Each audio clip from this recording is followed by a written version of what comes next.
agents are a little confused out there. Maybe some of them being a little upset. We got some big news to talk about. August 17th is hit. Forrest, here we are, episode number 3 of RE in Real Time. How are you doing this morning? I'm doing well. I'm in the Salisbury Center with John Caniford, and he's running the show for us this morning. So good to see you, Lonnie. We got some big news to talk about. August 17th is hit. What do you think about that? Yes. Oh, wow. It's been an interesting week. Believe it or not, a lot of things going on.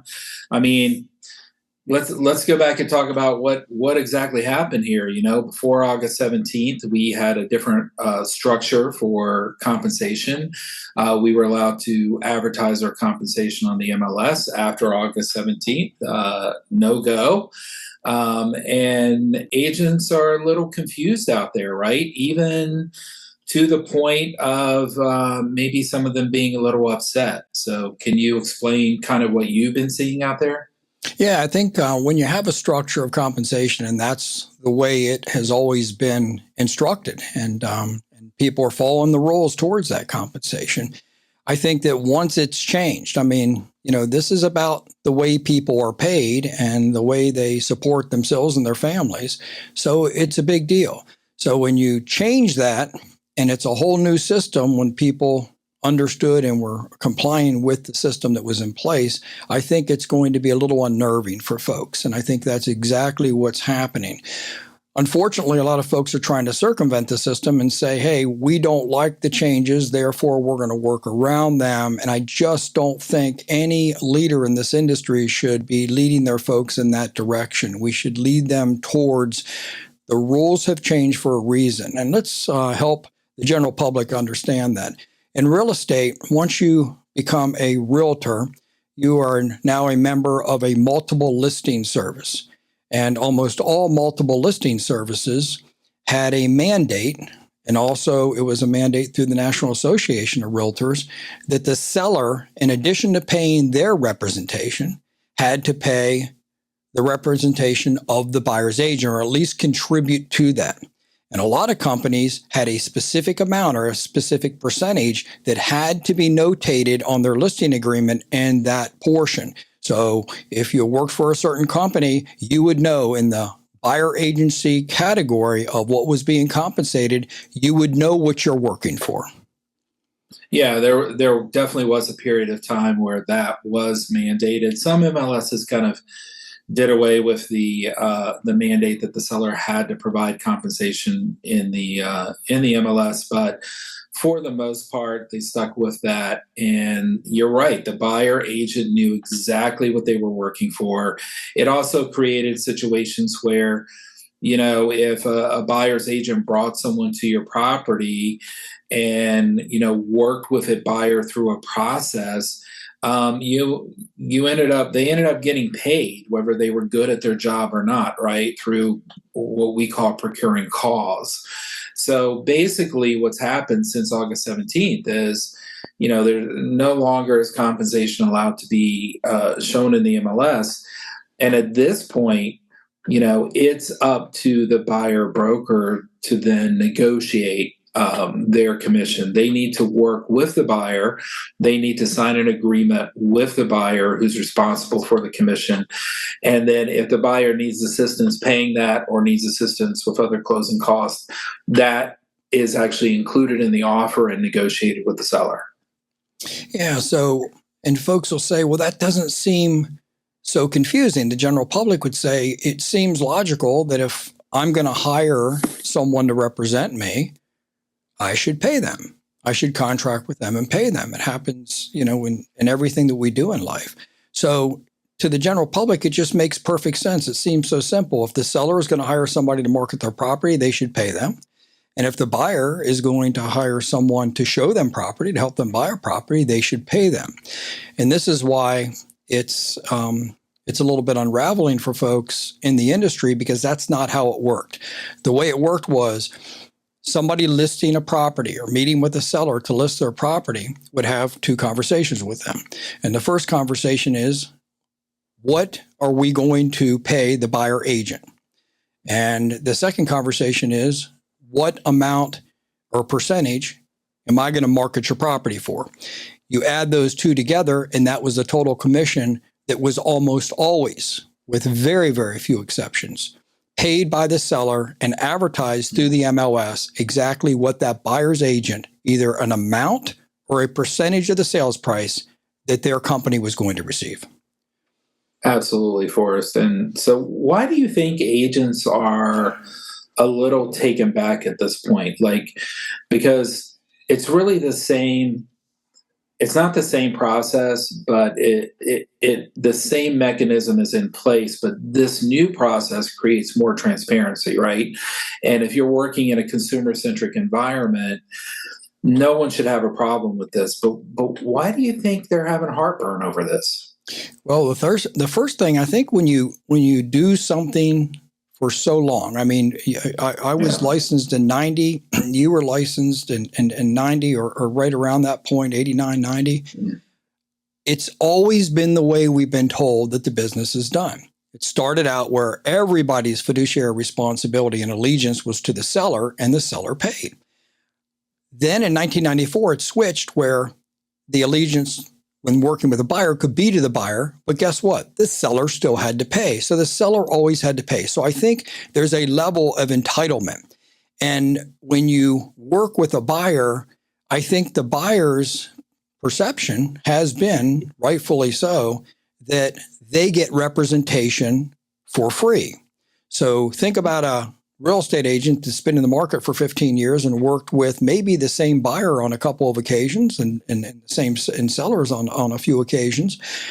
And now they have to tell a different process. The buyer who never contributed towards buying a home, the realtor's commission, they paid their down payment and their closing costs, but they didn't actually financially contribute to the real estate commission. Now you're saying, hey, we need to do a separate agreement this time, and you're going to have to agree, or we're going to have to agree what you're going to pay me, and it's going to be your responsibility, not the seller's responsibility. Absolutely. And this just creates more transparency on both sides. It decouples the two sides of the transaction, which is what the DOJ is looking for, what the settlement implied, right? That we were moving in that direction. And I just think it's a much better way to do business. But I wanted to throw out some examples of some things that I've gotten this week from my agents and from other agents in the field, and kind of the responses that we're receiving. I think I mentioned in last week about, we had an agent had an offer on one of our properties, but the agent said, unless you sign a compensation agreement, I'm not sending over this contract. That's totally wrong. You're not representing the interests of your buyer by doing that.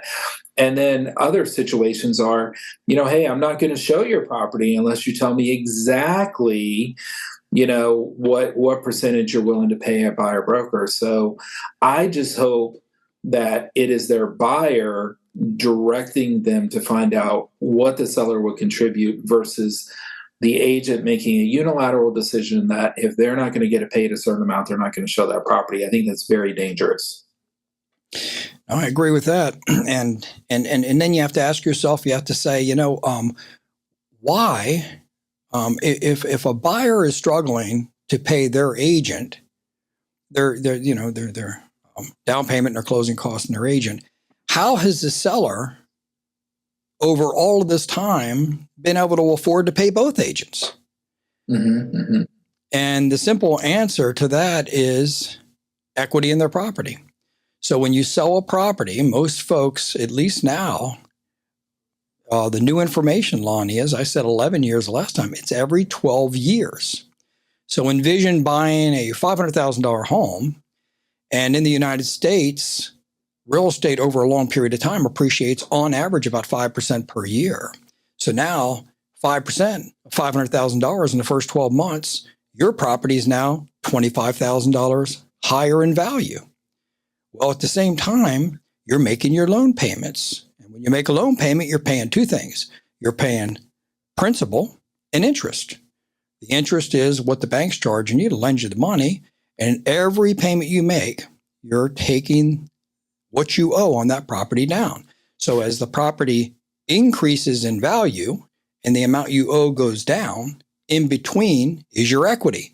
And with that equity in the United States right now, on average, $396,200. So that is the median equity for a homeowner compared to a non-homeowner of $10,400. Yeah. So the net worth of a homeowner versus a renter, and it's easy all day long to explain why it's better to be a homeowner. But as an industry, we were saying, hey, we're going to take from the guy who's decided to be a homeowner 20 years ago and they built equity in their property because they have more money. We're going to take from them and bring it over to the buyer. And instead of letting the market dictate, right, what the buyer agent contribution will be from the seller. Yeah, they're saying, hey, if the seller has the money, then the seller should pay it. And we would never argue that in any other industry. We wouldn't say just because somebody has the money, they should pay it. But that's the argument that even in an article, Lonnie, I read it. It said, it's simple. The seller has the money. They should pay it. The buyer doesn't have the money. So I, as a buyer's representative, should be paid by the seller. And that's just not logical. Now, a seller may want to pay a buyer agent that represents a buyer, but they're doing it as a necessity to negotiate the very best deal on their property. There's certain markets, or even in markets that we have, there's certain properties that are priced in a certain way, or they're just unusual enough where there's just not a lot of folks that would be attracted to that property, the percentage of the population that could afford that property. So there may need to be an incentive by the seller to make sure that they get the most focus and the most activity on their property. And that incentive may be paying a buyer agent. It may be paying closing costs. So the seller is able to make a decision whether or not they want to contribute to the buyer agency commission, but it has to be based on the sale of their home and reasoning behind that. Absolutely. I mean, so the buyer agency commission then becomes part of the marketing plan, right? Sure. So if we're in a seller's market, the market's going to dictate that they may not have to pay as much as they would in a buyer's market, right? When they're enticing people to take a look at their properties and for agents to bring people by their properties. And, it just becomes part of the overall incentive package for that property. And the market dictates the price, right? And how much they're going to pay for that buyer's agent, just like the market dictates the price that they're going to pay their listing agent, right? So now it's all negotiable and it's all out on the table. And we negotiate this through the offer process. Yeah, so the buyer and the seller can both choose who they want to work with, the company they want to work with, and the agent they want to work with. They contract to work with those folks, and they're responsible for payment. Now, if a buyer decides they would like to hire a buyer agent, and they're not able to pay the buyer agent what the buyer agent has agreed to be paid, they may instruct the buyer agent to please, on my behalf, when we write our contract offer, would you ask the seller to pay this obligation that I have as a buyer? Would you have them pay it on my behalf, or at least ask in the offer? And that is the way we believe that you should proceed. Absolutely. So we were talking yesterday about a few examples of, agents that were not giving potential buyers access, based upon signing a buyer agency agreement or compensation. Can you talk a little bit about, our discussion yesterday? Yeah, so it was, we've heard a few things, and one of them was an open house. The example was an open house, and some folks went to an open house. Now, when you have an open house and you have signs everywhere and you say, "Come on in, we're open," and you're inviting the population in, and people get to the door and you may say, hey, look, if you come into the property, the seller would like you to sign in so they know who was in their property. An absolutely reasonable request. It should happen. You are now a guest in someone else's property. But we have heard that agents are actually turning folks away from the open house because they will not sign a document, which is a buyer agency agreement, to break the threshold of that house to come in. So they're saying, the listing agent is saying to them, you either sign this document and obligate yourself to me as your buyer agent for the fee that I would like to collect, or you're not coming in. Well, if that's happening to you, please give us a call. We will show you any property that you qualify for, that you would like to see. We are happy to show you, and we promise to work with you and have a fee that you can afford. Yeah, and then if we're the listing company and it's our open house, of course we're gonna give you access because we're representing the best interest of the seller at that point. And I just think there's a lot of misinterpretation of the guidelines and the rules, and I think that we basically need to continue educating our agents and educating the brokers out there. Yeah, I agree. They just, if you can just imagine a neighbor that has maybe a family member that would like to move into their neighborhood, and they walk across the street and go into an open house because they want to tell them about this property, and maybe a family member out of state says, hey, this is awesome. Would you go look at it for me? You get to the front door and you're having to now sign a buyer agency agreement to go in and look at the property. The point of an open house is to make it open to the public with only the restriction. You just have to you be courteous in viewing the property and not touch the owner's things, all the stuff that would just come as common sense. But it's not to put some restriction on and leverage on you to say, you must do this and sign a legal document before you can come into this home. That is exactly the opposite of an open house. Absolutely. And then the video that you and I both saw on social media. Hey, so you were looking to buy a house? Yeah, but unfortunately I already found an agent that's going to do it for $1,000. For $1,000, man, I'll do it for $500. 500? Yeah. Oh, say less. Let's do it. Let's do it.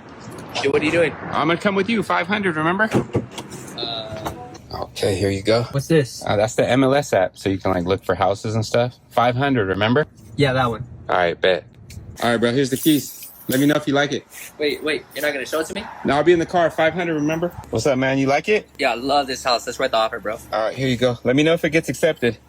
You're not gonna write it? 500, remember? And make sure you get a good home inspector. You're gonna need it. The agent went to the potential buyer and negotiated a $500 fee or something like that to work with them, and then everything that the buyer wanted, the agent reminded them, hey, I'm not paying you that much, so I'm unwilling to let you in the house. I'm not going to write the offer for you. I'm not going to run comps for you. And it was kind of funny. I think it was meant to be funny. But in all seriousness, I could actually maybe see that happening out there. You? Yeah. So the general public is they're Eleanor Roosevelt said, don't be too concerned about what people think about you. They rarely do. The point is the general public is going about their business, and they may not be in the market to sell a house or to buy a house right now. This is not meant. The rules changing in real estate are going to affect the general public, but to put videos out there, disparaging videos, it just is not good. We didn't have a great reputation in real estate where folks thought as an industry we were the top in profession. We weren't even in the middle. So now gives us the opportunity to say there has been some changes. We can be very transparent with this. This gives us an opportunity to step it up in the public eye. And I just don't think that these videos and the things that we're seeing on Facebook put out by the agents that are angered by this are helping our industry whatsoever. Yeah, exactly. And it's kind of, I don't want to say distasteful, but definitely does not, it doesn't motivate and make the general public feel like that we're really operating in their best interest, right? Which is a problem. And Uh, I'd like to pivot. I'd like to pivot at this point, if that's okay, and maybe spend some time and instead of talking about what the industry is doing wrong, let's talk about the opportunities and some of the things here at Next Home, the agency group, and how how we not only will be there for the consumer, but we also have some great opportunities for agents out there and leaders out there. all right, when you meet with one of our agents um, from Next Home, the agency group, you will, as a seller, have an opportunity to have your property marketed, and there will be a discussion. And based on the marketing of your property and how likely it is to get activity to your property, you will be given different options on incentives that you may or may not want to take advantage of at that point in time, or maybe later in the process. So if your property is likely going to get a lot of activity just from the marketing itself, and there's no contribution needed to prime the pump, let's say, then moving forward in that manner, if that's in your best interest, then that's exactly what we want you to do. The options of offering concessions have always been available in the real estate industry. And one of those concessions is the buyer agency agreement.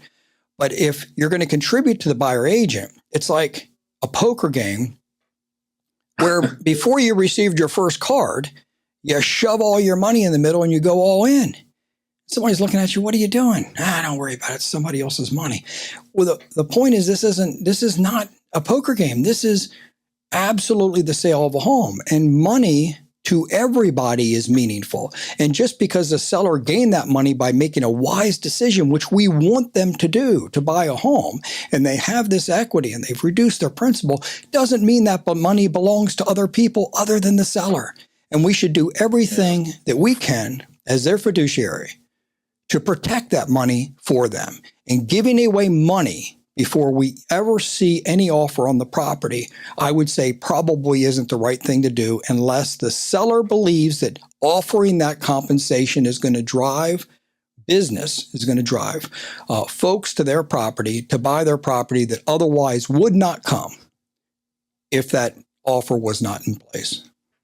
I really, I love your poker game analogy, and as we've been discussing this with our agents, we're like, it's up to your seller, but you need to have that discussion with the seller. Do they want to disclose the comp, right? It's one thing to answer the question, are they willing to consider, paying those incentives, but it's another thing to actually just go to disclose how much, right? So showing your cards, right? Do we want our sellers showing their cards? Now, if they want that to happen, that's what we have to do because we're representing them, right?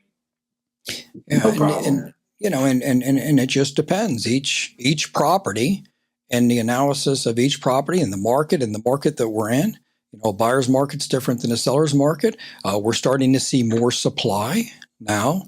And maybe things, at this time of the year with everything that's going on, may be slowing down.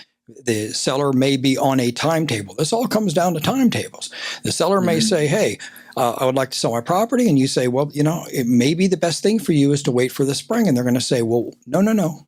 I've transferred. I want to do it now. So now you're saying, okay, what is the best that can happen in this circumstance for this seller? What is the best offerings that they can make to get the most activity to drive the concessions and price towards a seller, the best we can do for them? That's the conversation we're having. And that's what makes us so valuable to our clients. Yeah, and it makes us different too, because we want to make sure, and we've talked about this before, that our organization is consumer-centric. So we want to make sure that at the end of the day, the consumer is taken care of. Our agents want to make sure that the consumer is taken care of. Now, from an agent standpoint, maybe looking for other opportunities, let's talk a little bit about, why Next Home, the agency group, could be a good option. Yeah, next home, the agency group, we're going to allow you that the beauty is under the company of Next Home, they allow folks like me and Lonnie to grow a business. And they absolutely give us the flexibility to grow the business the way we would like to grow a business. So we can expand to different markets, which is just awesome. And we can set our own policies as to the way agents are compensated and the manner in which we can share profits with our agents and our business owners as we grow, which that flexibility is huge. Now, with big companies, Lonnie, that isn't always the case because there is an element of fear where the more popular an agent gets and the more business they do, they only see one thing to negotiate, the agent does. And that is what is the percentage that I'm going to get from that company? And the higher the percentage, the bigger the squeeze on the company dollar. Right now, on average in the United States, it's 85 cents. So if a dollar comes in for commission to a brokerage company, the agent immediately gets 85 cents, and the company has to function, has to run their company, their business on 15 cents on the dollar. Now, we know that is next to impossible. Absolutely. And then when the agent becomes disgruntled or they want something else, a different platform or whatever, and the company has to then try to figure out how to keep that agent. A lot of these companies are operating from fear, right? They're afraid to lose the agent. They're afraid to lose market share. And it just doesn't make a lot of sense. You know, there was this NAR study a number of years ago, and it was about consumer behavior as it pertains to buying goods and services. And I just remember I always used to bring this up when I taught ninja classes. 5% of consumers will actually pay a higher price for something just because they perceive the value to be that much more. 15% of consumers will always look for the best price, no matter what the value of the product or service is. We're a company that's in the middle, right? We want to trade, dollars for value. We understand that there has to be value for what you pay, right? But we're also not a company that's going to attract the bottom feeders out there, whether you're a consumer, an agent, no matter, how you're interacting with our company. We want to make sure there's a fair exchange because we want to be able to provide for many years the support that needs to happen to basically take care of our agents, our employees, and most importantly, the consumer. Yeah, we take care of the consumer. When you put the consumer first, you never have to worry about your next nickel. We can make this affordable. We want everybody to gain wealth. We want everybody to experience the American dream of homeownership. We would like to help them do that. There's always going to be the opportunity for us in the real estate profession to make money. We can make money by investing in real estate ourselves. It isn't always through the commission dollar. We can educate people on how to benefit from that same. There's an example I use when I teach my seminars, a gentleman in Cincinnati, Ohio. His name's Ryan, and he had bought a house. We spoke 2012. The guy's now worth almost $2 million in real estate net worth because he owns like 9 properties. Now, if we didn't have that discussion, his realtor in Ohio, has nothing to do with me, would have benefited by one sale, the property he lived in. But because we're able to have that conversation and help him grow his real estate portfolio, because that's what he desired, he makes almost $7,000 a month in net income. And his worth is almost $2 million. It's $1.88 million with his real estate holdings. That agent that he uses in Ohio has now experienced 9 or 10 sales where he would have experienced one every 12 years. So being narrow-minded about if I don't receive a dollar, there's no immediate value. It's like being a flash in the pan. We are here to be your trusted advisor for for your entire cycle of home ownership. When your kids start home ownership, we want to be there every step of the way and help you. With that, you're not worried about the dollar you make today. You're worried about building wealth and helping people build wealth. Yeah, I mean, we're interested in making a difference in lives, right? And when you've built a portfolio like Ryan of $2 million, I think he was a teacher, right? I think I remember from your story. And all he was looking to do was replace his teacher salary. Well, he did more than that, right?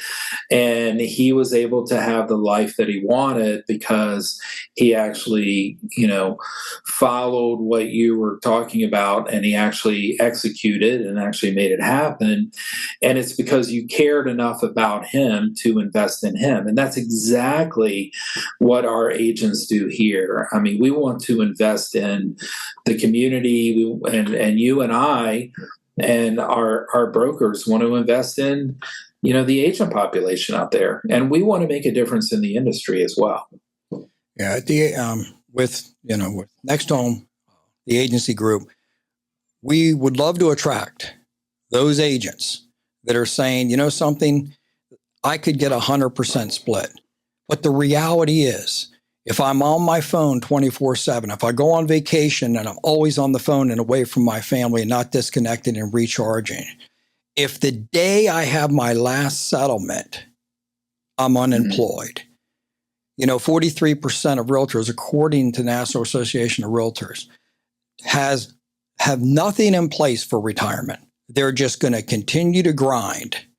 Well, what we're offering is a partnership. If you're a great agent, if you have an agent team, you can partner with us. What's the beauty of that? We are building a portfolio of offices with great leaders like yourself that you can walk away from because you'll have a sales manager in place. You will have what's called a business. And if you read E-Myth Revisited, a business is something that you can sell. If you have to be there every step of the way for every decision, it may make you feel important, but you don't have a business. Yeah, and I think what I'm hearing out there as I'm talking to agents is, they feel like they're part of the real estate organizations, the more traditional organizations that kind of limit them, right? Put them in a box. You're allowed to do this. You're not allowed to do that. And it smothers a true entrepreneur, right? You and I, for example, and I think I mentioned this to you before, we were part of a very large corporate entity. But you and I, because most of the years that we were there, we were able to operate as entrepreneurs inside this corporate entity. And so we were able to be very happy, make a difference in people's lives, right? But not every corporate entity will allow that or even encourage that. So what we bring to the table is an ability for you to bring your ideas, not have to be fearful about launching and trying something new. And we're going to partner with you, and we're going to help you make those dreams come true long term. Right. So if you're thinking about listing your home, we'd love to help you. And we're going to be extremely forward thinking and saying, this is the direction we're going, and we're going to start there when we're talking to you about your property. If you want to buy a property, we would love to represent you. We will have an affordable plan for you so we can work with you to help you build the American dream of home ownership. Remember, until you own the home, you're not going to get that 5% of the value of that home with that compound effect growth. If you have a property that is being currently managed, once your agreement is over, we'd love to help you with that. If it's not being managed, we would love to help you with that. We are here to help the consumer 100%, and we're here Absolutely. To build dreams of those folks that would like to take their entrepreneur spirit and build a business that they can walk away from and have income for the rest of their lives, that they can actually build generational wealth.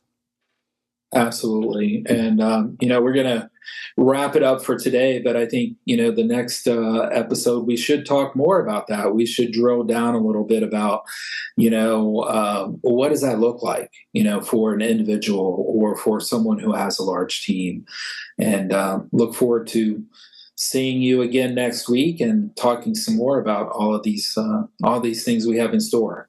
Well, thank you, Lonnie. And this is a Thank wrap you. for RE in real time. Thank you.